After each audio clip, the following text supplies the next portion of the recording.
Skill development का course, जो curriculum, जो स्किल डेवलपमेंट एम्प्लॉयबिलिटी के लिए बनाया गया, वहाँ पर असेसमेंट एजेंसी इंटरनल असेसमेंट हो रहा है, एक्सटर्नल भी हो रहा है, सर्टिफाइड भी हो गया, बट वो अनएम्प्लॉयबल है उसके बाद भी।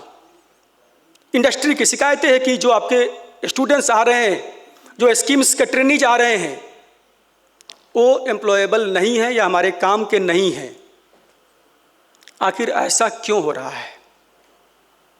क्यों? असेसर कौन है? जो इंटरनल असेसमेंट हो रहा है वो एक्चुअल में हो रहा है क्या? कौन कर रहा है उसको? जो असेसर्स आ रहे हैं वो किस प्रकार से असेसमेंट कर रहे हैं और वो कैसा होना चाहिए? उसके लिए जो असेसमेंट एजेंसीज हैं, जो असेसर्स का पूल है, there we should also have our own pool. और जो ट्रू सेंस में हमारे यहाँ के इंडस्ट्रीज के रिक्वायरमेंट को समझ करके जो लोग असेसमेंट करें, ऐसे असेसर्स हमें रखने पड़ेंगे।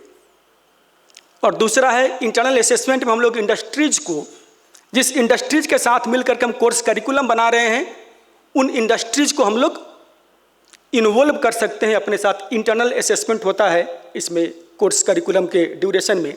सो वहाँ पर हम लोग क्लासरूम ट्रेनिंग के दौरान भी इंडस्ट्री विजिट्स रख सकते हैं और इंडस्ट्री को हम लोग असेसमेंट में इन्वॉल्व कर सकते हैं।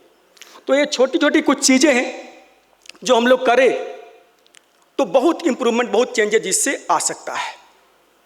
अगर हम करेंट सिनारियो की बात करेंगे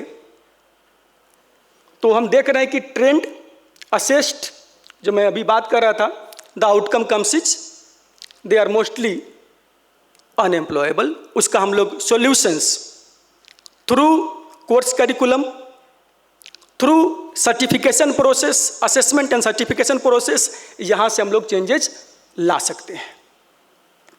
और इसके लिए समझना बहुत जरूरी है कि इंडस्ट्री का जो एक्सपेक्टेशन है, अल्टीमेटली ट्रेनीज को स्किल डेवलपमेंट के बाद में जाना कहाँ है? They have to go in industry.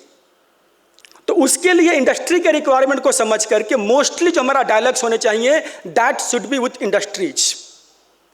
और इंडस्ट्रीज है तो यहीं पर। तो हर डीपीएम्स अगर अपने डिस्ट्रिक्ट इंडस्ट्रीज को आइडेंटिफाई करके उनसे अगर डायलॉग एस्टेब्लिश करे और एक कॉमन डायलॉग हम लोग करें, यानी हर डिस्ट्रिक्ट से इंडस्ट्रीज आइडेंटिफाई हो गए, उसके बाद स्टेट वाइज, यानी स्टेट में हमारे उत्तर प्रदेश स्टेट में सेक्टर वाइज कितने इंडस्ट्रीज हैं, उन सारे इंडस्ट्रीज को इन्वॉल्व करके we can have course curriculum designed, we can have involvement of industries in internal assessment. Industries से लेकर के हम लोग एक्सटर्नल असेसमेंट, चूँकि हम लोग खुद भी असेसमेंट एजेंसी बना सकते हैं, that all authorities now we have. तो इन सब चीज़ों को इन्वॉल्व करके जो इंडस्ट्रीज का रिक्वायरमेंट एक्सपेक्टेशंस हम देख पा रहे हैं, training programs aligned with industry needs, जो इंडस्ट्री के नीड्स है उसके अकॉर्डिंग ट्रेनिंग प्रोग्राम अलाइंड हो जाए। ड्यूअल सिस्टम ऑफ ट्रेनिंग का जो क्लासरूम है प्लस इंडस्ट्री का इन्वॉल्वमेंट है, तो हम लोग इसकी बात कर सकते हैं। इसके बाद better life skill and communication skills and last comes the work ethics. भाई सिर्फ जो डोमेन स्किल है वो लेकर के जा करके वो जॉब के लायक नहीं बनता। मैक्सिमम आप लोगों ने एक्सपीरियंस किया होगा और शिकायत भी आती है कि बच्चा स्किल डेवलपमेंट कोर्स तो हो गया, ट्रेनिंग के बाद में जब वो जॉब करने जाता है तो 1 हफ्ता 2 हफ्ता 10 दिन वहाँ पर जॉब करके वहाँ से क्या होता है, वो रिटर्न आ जाता है। इसके पीछे रीजन क्या है? इसके पीछे रीजन है वर्क एथिक्स हमने नहीं सिखाया उसको।